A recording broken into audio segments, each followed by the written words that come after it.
tormentas solares que podrían destruir los satélites de la Tierra, impactos de meteoritos que acabarían con la vida animal y vegetal, guerras nucleares, crisis económicas, invasiones extraterrestres o cataclismos apocalípticos, a partir de las célebres profecías del calendario maya que pronosticaron un supuesto fin del mundo en diciembre de 2012, han proliferado todo tipo de películas y especulaciones.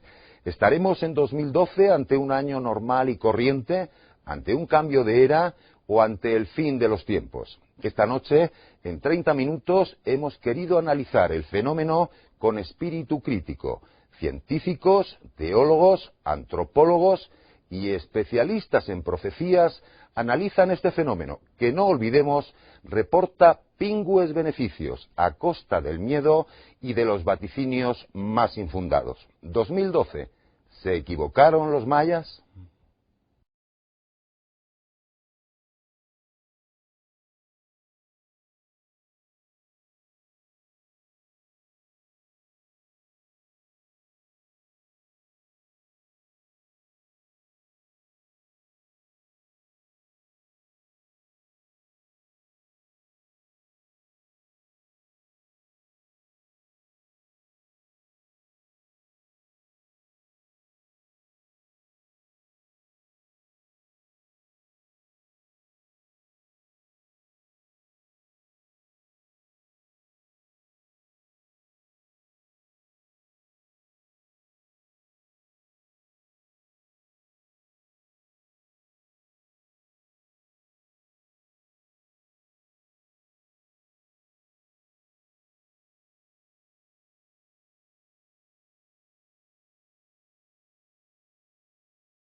En diciembre de 2012 termina la cuenta larga del calendario maya, 5.125 años.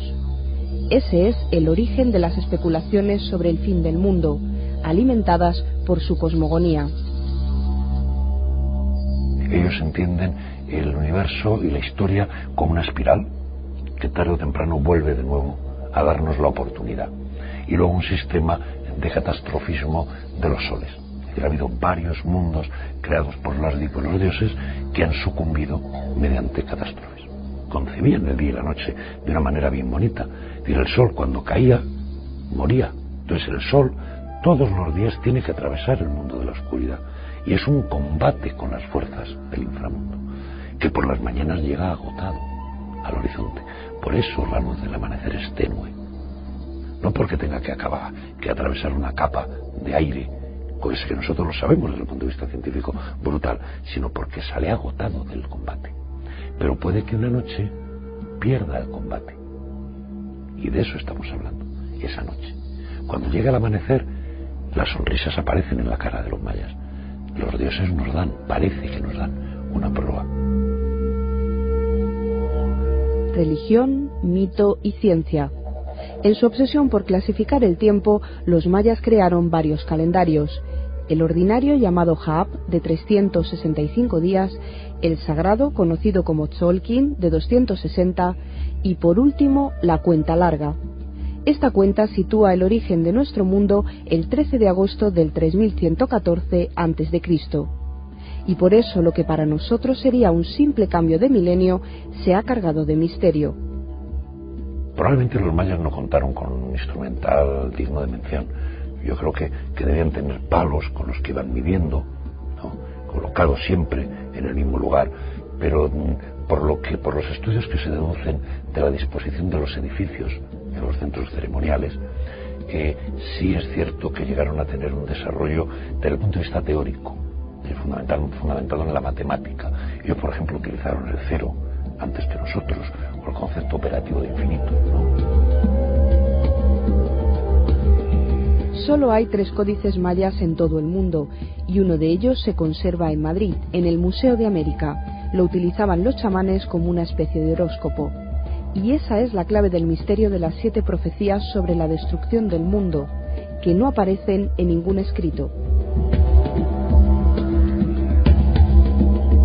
El primer misterio es por qué eligieron aquella zona, ¿no? En segundo lugar, de repente aparecen, tienen un florecimiento súper increíble en muy poco tiempo, y en un momento determinado, antes de la llegada, incluso a la llegada de los españoles, de repente desaparecen, deshabitan todas sus ciudades, los centros ceremoniales, y desaparecen. Muchos de ellos se metieron a la selva porque sabían que llegaban los blancos, ¿no? Entonces, ese es quizá el primer misterio, ¿no? Cómo una sociedad surge en ese lugar, tan rápidamente se desarrolla y desaparece también tan rápidamente. Yo personalmente comparto la opinión de aquellos mayistas que consideran que tuvo que ver con la propia estructura social. El cultivo en las zonas tropicales hace que cuando nosotros concentramos un grupo de campesinos en un lugar, si volvemos 100 años después se han dispersado. En torno a los mayas ha habido mucha desinformación o falta de información, ¿no? No está claro el origen de esas profecías, no se sabe si están realmente en el Popol Vuh o en algunas de las estelas, como se dice que hay una estela donde está reflejada esa fecha del 24-23 de diciembre del 2012, ¿no? Hay toda una especie de nebulosa en torno suyo, ¿no? Lo que sí es curioso es que, como ellos conocían muy bien el tiempo y los ciclos del tiempo, profetizaron una serie de cuestiones que iban a ocurrir, ¿no? Que ocurrían cada determinado ciclo de un sol, ¿no? Cada 5.125 años, ¿no? Las únicas fuentes mayas que conservamos, que son fundamentalmente el Popol Vuh y los Chilam Balam. Los Chilam Balam son manuscritos que se han conservado procedentes de las predicciones hechas por un Balam, es decir, por un profeta, un vidente llamado Chilam. Cuando termina un periodo temporal muy largo, se le atribuyen una serie de poderes de transformación, que por lo general, en el caso de los mayas, estas profecías, que deben estar sacadas de 40 sitios, de los propios Chilam Balam, de alguna inscripción, de alguna estela, tienen más que ver con la regeneración personal, con la regeneración interna. Si ellos creían que el mundo comenzó en el 3000 antes de Cristo, y obviamente sabemos que eso no es así, pues ¿por qué le vas a dar mayor importancia a lo que creían que era el fin del mundo, supuesto fin del mundo, si ni siquiera sabían cuál era el comienzo, ¿no? Una profecía la da un profeta, que se supone que es un personaje que está ungido por la mano de Dios, que es el que da esa información y que él luego transmite a los hombres. Es bastante rarito, ¿no? Desde el punto de vista científico eso no tiene ni pie ni cabeza, y de hecho va en contra de cualquier base científica o la ciencia como la tenemos hoy en día. Necesitamos saber que existe un final. No podemos prescindir de la noción de, vale, ¿y dónde termina esto? ¿Dónde termina nuestra vida? ¿Dónde termina el planeta? ¿Dónde termina el sistema solar? ¿Dónde termina el universo? ¿Dónde termina el tiempo? Entonces, esas ansias nos obligan a crear eventos que puedan llegar a explicar esto. Claro, son eventos que no tienen ninguna base científica. El remedio contra esto, la panacea, es la información. La cuestión es que hay algunas profecías, que sí que parecen ser coherentes con estas cuestiones. Y eso es lo que llama la atención, porque muchas otras, pues ya digo, son un señor que estaba no sé dónde, dice que tiene escritura automática porque le inspira a un extraterrestre y dice que va a acabar el mundo en 2050. Bueno, eso evidentemente no tiene ningún fundamento, la mayoría de los profetas no tienen ningún fundamento. Y durante mucho tiempo estuve detrás de los lacandones. Los lacandones son unos indígenas, fíjate qué curioso, van vestidos con una túnica blanca. En mitad de una de las selvas más tremendas te encuentras un tipo con el pelo largo, precioso, de ese pelo negro de los indígenas, y con una túnica blanca, ¿no? Que te choca un poco con la idea que tienes de un indígena. Un individuo que vivía metido en mitad de la selva sin mucho contacto con nuestro mundo, me aportó detalles increíbles acerca de este mundo, ¿no? Y me habló de que esta civilización nuestra, la que estamos viviendo, se había equivocado y iba muy rápida, iba demasiado deprisa y que había que pararla. Y que había dos opciones: una a través de destrucciones y graves cataclismos y cuestiones, o cortándole algunos de los suministros que le habían hecho avanzar. Hay un caso, por ejemplo, que es el del lobo acechante, un hombre sagrado, un anciano de la tribu Apache, que a principios del siglo XX dijo que iba a ocurrir una gran transformación en el mundo, algo grave que nos iba a afectar a todos, incluso con muerte de una gran parte de la población mundial, y que iba a venir pronosticada o anunciada por 4 signos. Habría una enfermedad, una gran enfermedad, que afectaría a la humanidad, que empezaría en África y además en los monos. Claramente el SIDA empezó en África y en monos. La segunda estaría relacionado con las fracturas, él llamaba agujeros en el cielo. Alguien puede pensar que son los agujeros de la capa de ozono que realmente hoy en día se están solucionando y dentro de pocos años ya no existirán. La tercera es curioso porque tiene mucha relación con algo que ha anunciado la NASA nada menos, que es, él decía, el cielo se volverá rojo de día y de noche. Y esto tiene mucho que ver también con esa posible erupción solar anunciada para 2012-2013. Y la última es una conclusión completamente lógica de si se da esa circunstancia. Una erupción solar llevaría a la destrucción de la mayoría de los sistemas electrónicos de la Tierra, si es extrema, y nos sumiría de nuevo en una especie de edad media. Le están dando una importancia extraordinaria los grandes gobiernos, es decir, fundamentalmente el gobierno norteamericano, el gobierno ruso, el gobierno chino, aunque todo lo tienen muy calladito, pero el gobierno ruso, en la última tormenta importante que hubo a finales de septiembre pasado, pararon todas las centrales nucleares. En resumen, que la amenaza vendría del espacio, ya sea del Sol o de una llamarada procedente del centro de la galaxia. Pero ¿qué hay de cierto en todo esto? ¿Qué dice realmente la ciencia? ¿Una tormenta solar puede causar un efecto tan devastador? Se pueden producir problemas, pero todo esto que se ha dicho de que puede haber una tormenta solar inmensa que vaya a destruir nuestra civilización tecnológica es absolutamente falso. La mancha es una característica, algo que vemos en la superficie del Sol. Son zonas más oscuras, porque son más frías que la superficie, unos 1500 grados más frías. La superficie tiene más o menos el disco amarillo del Sol que vemos, tiene unos 6000 grados, las manchas tienen unos 4500 grados. Entonces esas manchas son el origen de las tormentas solares. Esos campos magnéticos que podríamos visualizar como cuerdas de un violín muy tensas que se entremezclan, pues a veces se sueltan, pegan latigazos, ¿no? Y entonces el primer fenómeno que ahí se produce es radiación de alta energía, por ejemplo rayos X. La luz tarda 8 minutos y medio en llegar del Sol a la Tierra, esta lluvia de partículas tardan en media unos 2 días. Es decir, que si nosotros vemos que se produce una tormenta solar en la superficie del Sol, la vemos en rayos X, hay observatorios que las pueden detectar, ya podemos estar advertidos de que más o menos al cabo de 1 o 2 días puede llegar a la Tierra una lluvia de partículas asociadas. El efecto más bonito son las auroras boreales y australes, ¿no? Entonces, lo mismo que los meteorólogos avisan de que hay un huracán de tal fuerza y que puede afectar a tal territorio, los científicos, los físicos solares que se dedican a estudiar el clima espacial nos dicen, bueno, se ha producido una llamarada en el Sol, es posible que haya una lluvia de partículas, estamos avisados, puede haber un problema, ya distribuiremos mejor la electricidad, la gente que trabaja con satélites GPS pues sabe a lo que atenerse. Entonces, bueno, el mensaje es que no hay que ser catastrofista. Hace 2 máximos solares en Canadá hubo un apagón que dejó durante unas cuantas horas a 9 millones de personas sin luz. Entonces estas cosas pueden suceder. Lo que pasa es que hay que poner las cosas en su justo término. El número de manchas va a ir creciendo poquito a poco, ¿no? O sea, no va a ser que en mayo del 2013 haya un pico súbito de actividad. O sea, ya digamos que estamos en niveles de actividad altos y se han producido tormentas magnéticas bastante grandes y aquí estamos, no ha pasado nada. Descartada la amenaza solar, nuestra tecnología contempla otros peligros.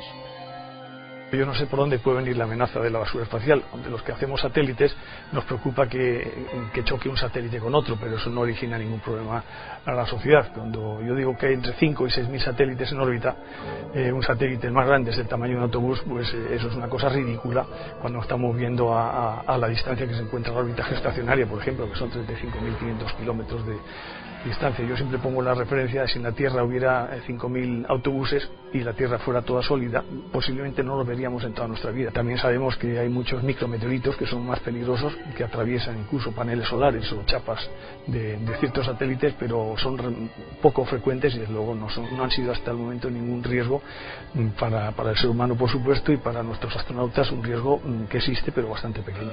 De esos 8.500 asteroides solamente se piensa que hay unos 1.200 que podrían tener algún tipo de riesgo. Son tan pequeños las posibilidades que prácticamente no podemos hablar de un riesgo que podamos casi ni ver. Por debajo de 300 metros, a nivel de 50 metros ya han caído en la Tierra. Este meteorito que cayó en la Tierra a principios del siglo pasado pues era de 50 metros y tampoco se cargó nada, que decir, hasta 100 metros de diámetro pues no pasa nada.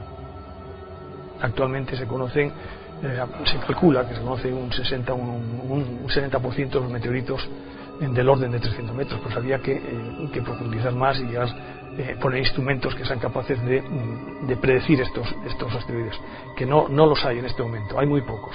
Prácticamente todo se basa en instalaciones de tierra y satélites que estén preveyendo el movimiento de meteoritos. En este momento prácticamente no hay. Es algo seguro que en algún momento del futuro va a impactar algún meteorito contra la Tierra. El último, teóricamente, impactó hace 65 millones de años, el famoso meteorito del Jurásico que acabó con los dinosaurios. Bueno, pues el anterior, que también produjo una catástrofe planetaria tremenda, fue hace 60 millones de años más. Cuando esto, digamos, se estudia, se ve que cada más o menos 60-65 millones de años cae un destructor total en la Tierra. O sea que ya estamos tardando, es decir, ya vamos con retraso. Pero con que nos den 50 años más, o sea, si en 50 años más o menos podemos evitar que nos caiga un meteorito, ya no nos caerá ninguno, porque habrá sistemas para evitarlo. La única acción paliativa para evitar que un asteroide choque con la Tierra es desviarlo, eso está claro.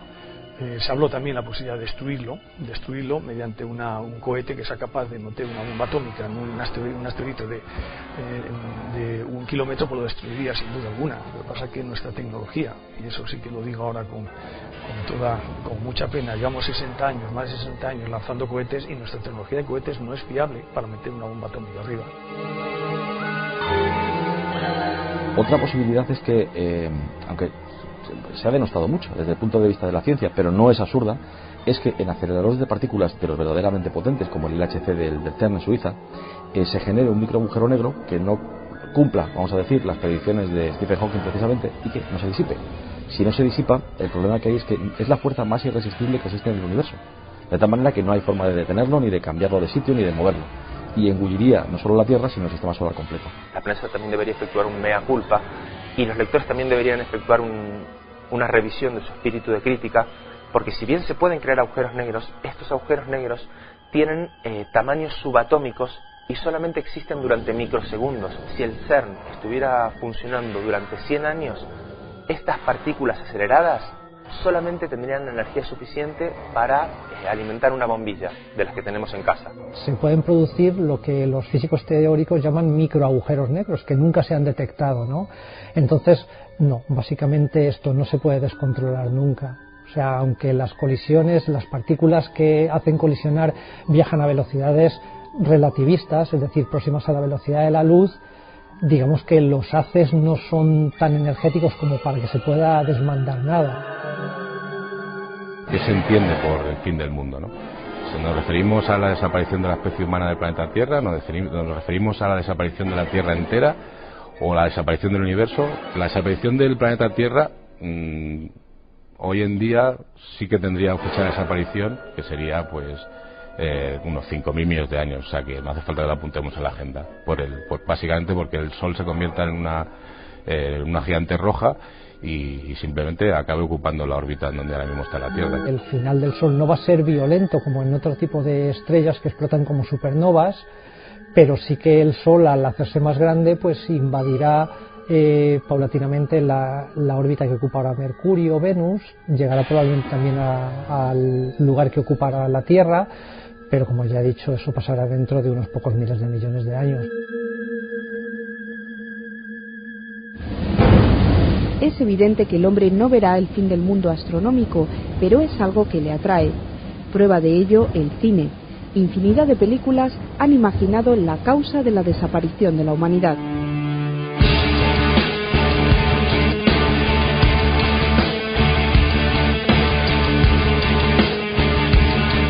El cine siempre es el reflejo de tu época, ¿no?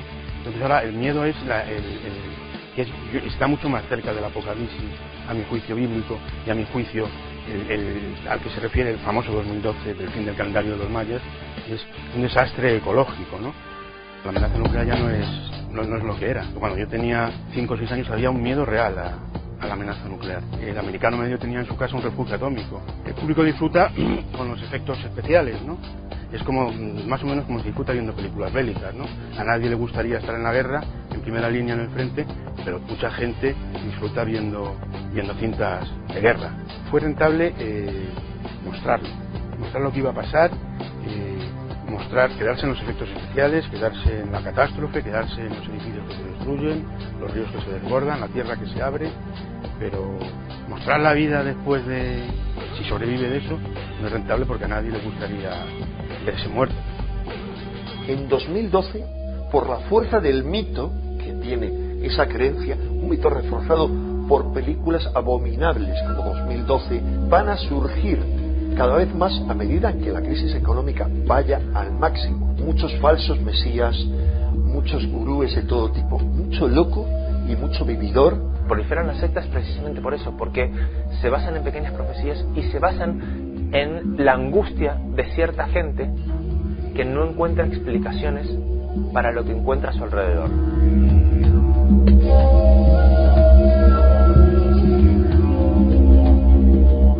Cuanto más se acerca la fecha, pierde fuerza el cataclismo y se impone la idea de un cambio de mentalidad o de los sistemas tal y como los conocemos.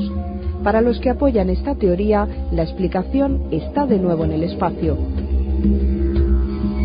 Es el final, no solamente de un quinto sol, sino de un periodo mucho mayor, un periodo de 20 y tantos mil años, que se corresponde aproximadamente a lo que todas las civilizaciones antiguas asombrosamente conocían y que se llama año platónico. Es el ciclo de precesión de los equinoccios, el tiempo en el que el Sol tarda en hacer un recorrido completo en torno a su centro galáctico. Así que ante todo, cualquier cambio de estos que haya, hay que acogerlo con mucha tranquilidad como un tránsito, que será para mejor. Porque es además lo que dicen todas las tradiciones proféticas. Se habla de Apocalipsis y se habla de Armagedón. El libro del Apocalipsis no habla del fin del mundo, Ojo, aunque yo sé que lo han utilizado algunos estudiosos y algunos autores con la finalidad de identificar el fin del mundo, pero es un libro en el cual se pretende sostener la dura prueba de los cristianos contemporáneos. Por lo tanto, la atención del autor del Apocalipsis está en la época en la que él vive, no en el fin del mundo. En la literatura profética, una intervención terrible de Dios en la historia es siempre descrita con fenómenos atmosféricos y todo acompaña, todo, porque es el Señor del universo. Es el fin del mundo, amigos. Hay quien cree que la Biblia, los 5 primeros libros de la Biblia, la Torá o el Pentateuco, contienen todo el saber de la humanidad, presente, pasado y futuro. Bueno, esto ya lo creía, por ejemplo, alguien como Isaac Newton. Pero recientemente, en los años 90, un periodista norteamericano de origen judío, Michael Drosnin, sacó un libro al mercado porque, estudiando ese código, un matemático israelí había predicho la muerte de Isaac Rabin. Consiste en buscar dentro de las letras de la Torá, las letras en hebreo, mensajes que se cruzan, que tienen como una especie de sopa de letras, unas relaciones unos con otros. Bueno, lo que predice es que para 2012 habrá el inicio de la Tercera Guerra Mundial, ya un colapso económico completo, y quizá el inicio de esa gran batalla de Armagedón que daría final, verdadero fin al mundo. Dios no intenta ni comunicar los progresos o descubrimientos de la ciencia, ni la historia, las etapas de la historia, ni menos de menos lo que será o cuándo ocurrirá el fin del mundo. Es muy improbable que vayamos a una tercera guerra mundial y en todo caso el punto más conflictivo en el mundo que nos viene en el futuro es posiblemente el Pacífico, es decir, es gestionar el auge de China y el declive de Estados Unidos. Uno de los eventos que sí podría llegar a causar una debacle a nivel mundial, y esto lo dice la OMS, y es muy interesante, hay 500 millones de personas en el mundo que tienen trastornos psíquicos. Es decir, podría existir un fin del mundo por locura, por insanidad.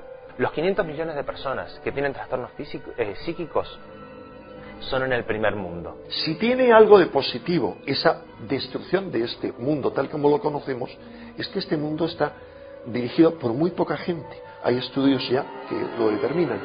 Por muy poca gente que mueve muchas empresas y que están nutridos sobre la base del sufrimiento de mucha gente, de la muerte de mucha gente, de una falta de reparto de la riqueza planetaria. Cambiar nuestra forma de vida en lo que se refiere al consumo de recursos, al cambio climático, es algo que es necesario que hagamos, pero básicamente esto solo lo haremos cuando se nos pongan incentivos concretos que nos lleven a hacerlo, es decir, mediante impuestos y regulaciones. Un mundo de 9.000 millones de personas en 2050 consumiendo recursos al nivel actual de los países avanzados no es sostenible. Nunca hasta ahora nadie podría haber imaginado una revolución como la que ha habido en los países árabes esta primavera, ¿no? Eso es algo que detrás tiene que haber algo sutil, además de fuerzas, intereses, etcétera, etcétera, ¿no? Que ha hecho que millones de seres en ese mundo árabe se lancen a destronar a Mubarak o algunos faraones que había que eran inamovibles en la cultura. Algo está pasando y quizá lo que ocurre es que el ser humano, cuando está metido dentro de la historia, no tiene perspectiva. El mundo está en cambio continuo y en evolución. O sea, no hace falta un calendario que nos marque cuando va a haber un cambio radical, ¿no? Incluso en cuestiones sociales se pueden hacer ciertas predicciones, cosas que son relativamente obvias. No se puede aguantar mucho con un 20% de paro, por ejemplo. Movimientos como la Primavera Árabe o el 15M yo los vería más como episodios de conflictividad social dentro de un continuo que es el sistema de mercado y capitalista, y no como precursores